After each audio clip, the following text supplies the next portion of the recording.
How does damage reduction work in Transformers Earthwars? What is the difference between that and reflection? Can they stack together? Can you stack multiple sorts of shields together? Can you go over 100%? We'll get to answers of all these questions right now, and we'll go over them one by one. And first example that I will go by is going to be Nosecone. That's Drillhorn for Decepticons, and in this case, we are going over the 5-star ability level 11.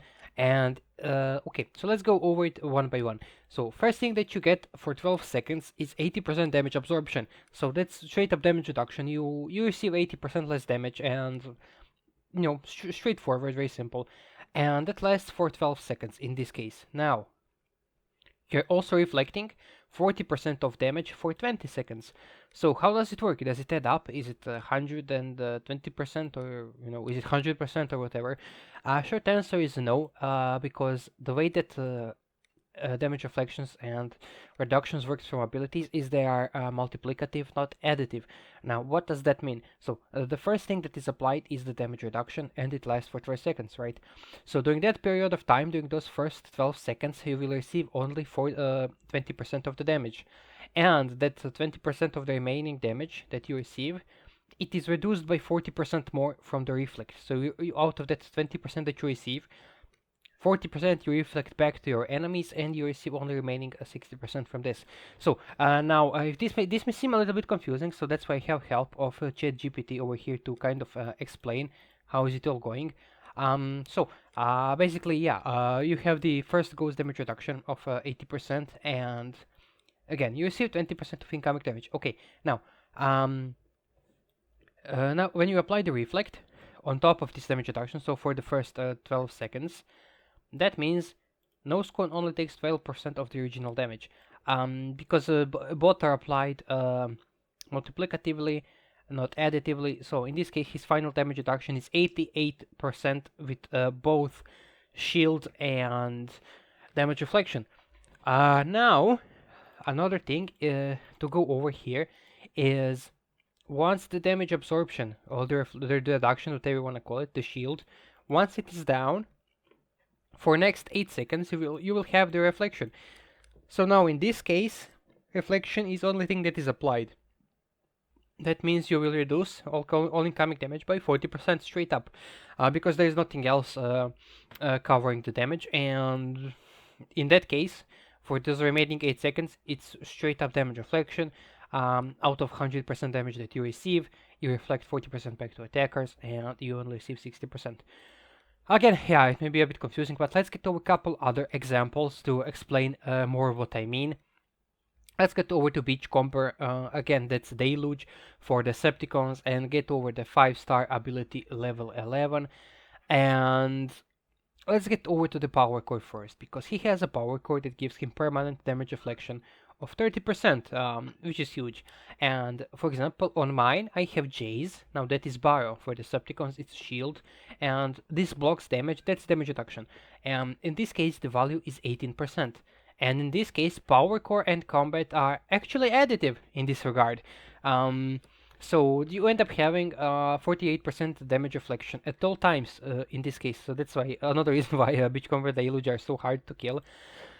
And on top of it, once the ability is active, you gain 70% reflection on top of it. So from this damage that you receive, right, you receive 52% damage. You will reflect 70% of it back to enemies. So again, let's get over to ChatGPT, where calculations are broken down. And again, baseline, he takes 52% of original damage, which is very, very strong. And now let's get over to applying the reflect from the ability.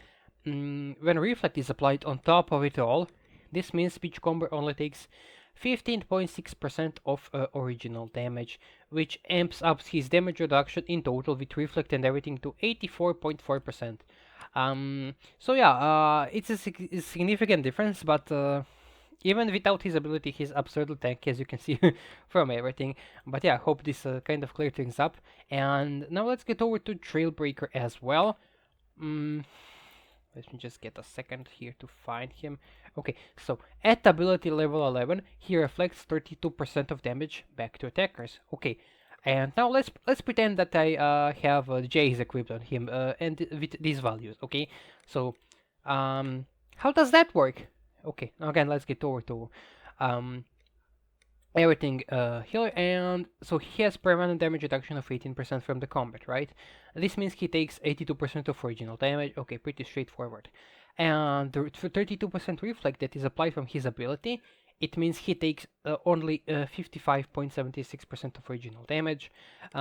So in regards to all that, his damage reduction bumps up to 44.24%, and again, it's still a significant amount. It's not super huge as it may seem because it's not additive, but it works. Okay, and now we have another calculation broken down here. Now, fortunately, don't have a 5-star hotspot, but I just broken down the stats. So let's pretend that it's a hotspot with again the same combat equipped, and his G1 maxed out. It reduces. Excuse me. It gives reflect of 18% or 18.5. I'm not sure, but it's let's go with 18 in this case. And he also gets a 60% from ability. So with calculations broken down, core together amp it up to 36% default damage reduction.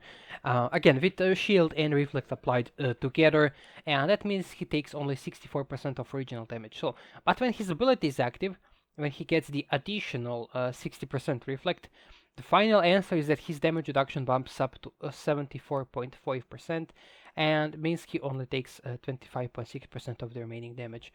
Now, this may seem a little bit confusing. Again, I understand completely, but if you want, feel free to pause the video, go back to calculations, because pretty much that's how it works, and certain parts are additive, certain parts are multiplicative, and it can be a little bit wacky, but understanding this can really help a lot, because sometimes stacking shields works and sometimes it doesn't.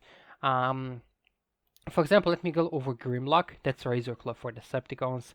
Now he gets the 80% shield when his ability is active, and in addition he gets a 40% damage reduction when his shield is active, so this amps up his damage reduction to 88% while his ability is active. If you feel like that's a good idea, if you feel that like that works for you, go with his G1, but to me personally the difference is very negligible in Grimlock's case, so I wouldn't really go with the G1 in general. But just another example. Yeah, that's pretty much it in regards to damage reduction. So the answer is, I guess it depends if you should stack shields. For example, when it comes to someone like Beachcomber and Deluge, sure, stacking shields really works. And again, even in case of a Hotspot and Tantrum, it also works. But in other cases like Grimlock, and for example, if putting something like a Jace or the Nosecone is overkill, because damage reduction, again, it's gonna be very, very tiny. So go with the weapon. He doesn't have a need for shield. And yeah, I hope you found this helpful. If you have any questions, feel free to let me know down in the comments. I try to answer all those questions, and again, feel free to check out all of those calculations over again to pretty much elaborate on everything. And yeah, see you in the next one.